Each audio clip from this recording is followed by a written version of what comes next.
Your healing, it's non-linear. I'm about 4 months into treatment now. Well, by a calendar, I'm 4 months into treatment, but there was a good 3-week span there where I was pulled off my antibiotics so that my pancreas could calm down as it got a little bit aggravated. As of now, I'm treating with herbs only, but for a period of time in there was only just fortification and best nutrition I possibly could, but there was nothing actually challenging the bacteria. And during that time, even though it's been uncomfortable, I've also had the opportunity to see, like, where am I at?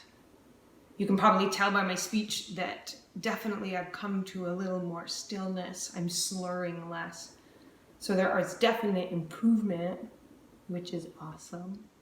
And while off the antibiotics, I think within like 3 days, the co-infections really kicked in, and it felt like every single day I woke up and I was hit by a truck, and I've been running a fever ever since, migrating pain, what would sound like really classic Lyme symptoms, but my understanding is that's other co-infections as well.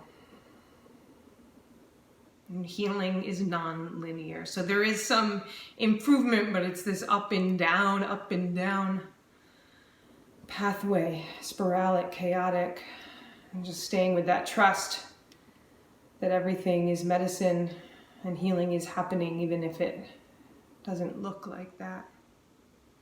I want to speak to the cognitive function piece of this. You know, prior to treatment, I was so spiraled out in episode after episode that I think the body aches and pains and the brain fog was secondary, because it was hard to just be still. There was so much surfing and navigating through tough times that just laying there with aches and pains actually felt like a reprieve. But now that some of that is starting to ease up, and I can be with that aspect of this, the aches, the pains, the fevery, fluish, you know, the more classical textbook symptoms, like being with the cognitive function disruption is really challenging, because it's not just brain fog.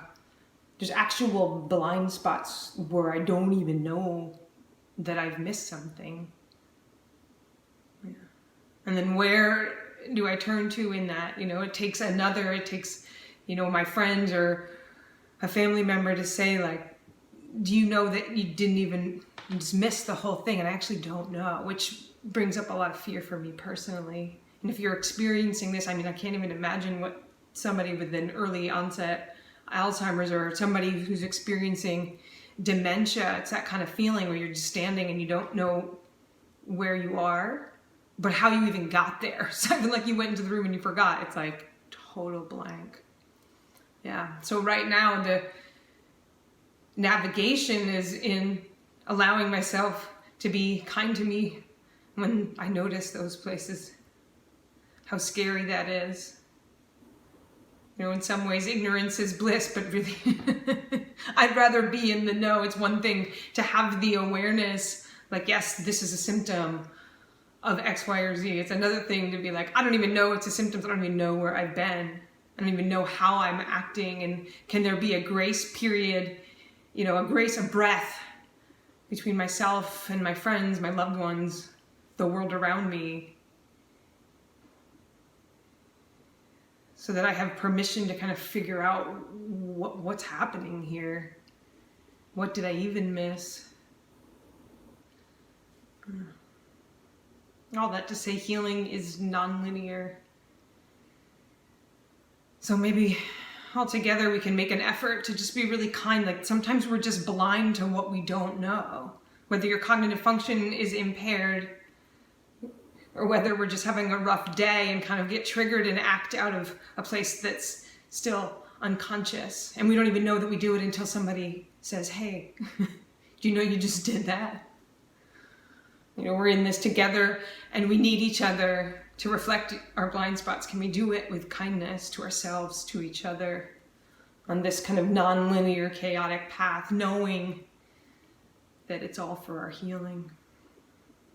Yeah. Thank you so much for watching. Yeah. Big love.